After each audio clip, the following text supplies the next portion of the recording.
चली जाएगी इसका कोई पता था नहीं था। साथियों ऐसे करते करते मैं एक क्लास आगे भी बढ़ रहा था और साथ में कंपाउंडर यानी मेडिकल का भी कुछ अनुभव हो रहा था। उसी दौरान साथियों 2006 आया और 2006 में जब मैं बीए सेकेंड ईयर में था तो एक अपरिचित व्यक्ति के माध्यम से मेरे को आरसीएम बताया गया। और आरसीएम में क्या बताया गया? आरसीएम में छोटी सी बात बताई गई कि यहाँ यदि आप खरीदारी करेंगे, यहाँ यदि आप अपने घर के लिए नमक तेल धनिया लाएंगे तो आपको 20% चेक बन के वापिस आएगा। कितना साहब? 20% वापिस आएगा। यह छोटी सी बात मुझे बहुत प्रभावित कर गई।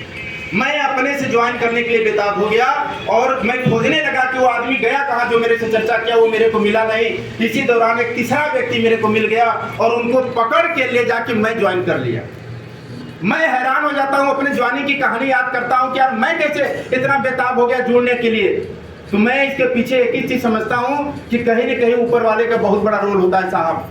जितने लोगों को बुलाया गया था, यदि सारे लोग आ गए होते तो इस हाल में बैठने का जगह नहीं होता। आप ही क्यों आए?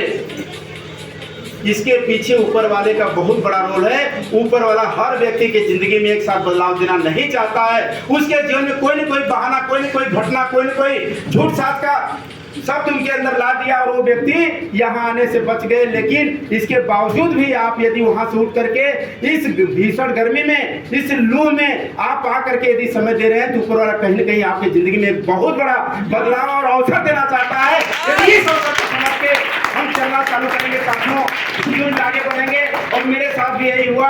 500 रुपए का कंपाउंडर कोई सपना नहीं था, मेरे हाथ लग गया आरसीएम। मैं इसको जानता नहीं था। उसी दौरान मेरे ग्रेट अप्लाइंग आदरणीय श्री दरोगा सबसे मुलाकात हुई। तालियां चाहूंगा।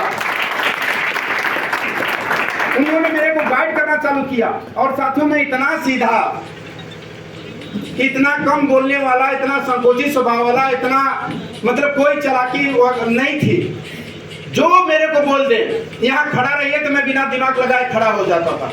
एक किताब आपको खरीद के पढ़ना तो बिना दिमाग लगाए मैं पढ़ने लग जाता था। वहाँ मीटिंग में चलना है तो मैं बिना दिमाग लगाए मीटिंग में चला जाता था। और उसका परिणाम यह निकला कि साथियों में लगातार आगे बढ़ने लगा। एक साल बीतते बीतते मेरी इनकम जो आने लगी, यानी बीए सेकेंड ईयर में मैं जुड़ा था, बीए फाइनल में मेरी इनकम 18 से 20 हजार रुपये महीने की हो गई थी। उसके बाद मेरा यही एमए सावित्रीबाई फूले चकिया आपके महाविद्यालय से मेरा एमए था 2009 में। एमए करने के दौरान साथियों में इस बिजनेस का टेक्निकल हो गया और महीने की इनकम मेरी 35 से लेकर 40 हजार रुपये आने लगी।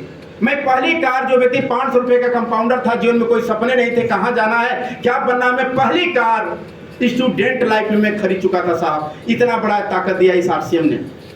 और उसके वजह से आज मेरे सपने बहुत बड़े हो गए। आज इसके माध्यम से मैं बहुत बड़ा बड़ा ख्वाब देखने लग गया।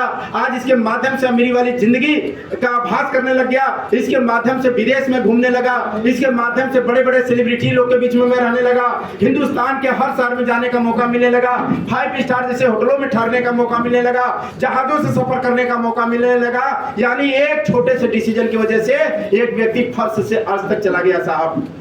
और जो मेरी कहानी 850 रुपए से चालू हुई थी, इसी मार्च में जो भी बिजनेस क्लोज हुआ जिसका आप सम्मान पाए हैं, मैं इसका कैलकुलेशन किया कि अगले महीने मेरा कितना इनकम आएगा।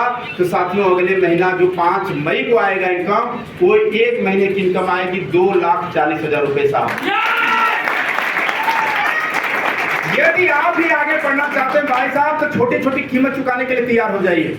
अपने आप को बदलने के लिए तैयार हो जाइए। क्या इसके लिए तैयार हैं? तैयार हैं तो आज आपको मैं लेके चलता हूं सीधे प्रोजेक्टर पर और मैं चाहूंगा